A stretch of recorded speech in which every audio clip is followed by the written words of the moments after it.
Bonjour. La plasticité cérébrale est le phénomène qui est impliqué dans le processus d'apprentissage.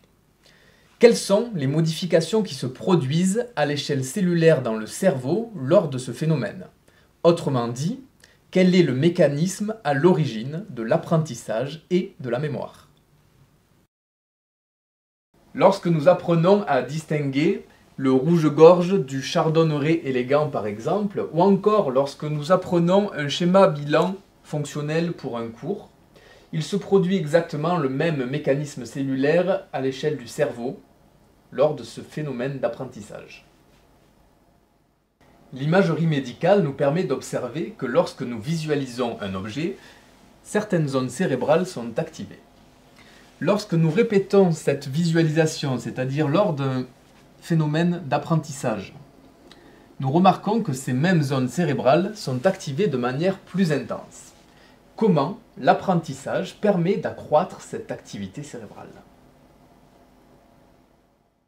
Lorsque nous visualisons un objet pour la première fois, nous savons que le message nerveux dans les voies visuelles est transmis de neurone en neurone. Mais lorsque nous répétons cette visualisation, c'est-à-dire lorsque nous apprenons à reconnaître l'objet, il y a une sollicitation répétée de ce circuit, ce qui entraîne la création de nouvelles connexions neuronales.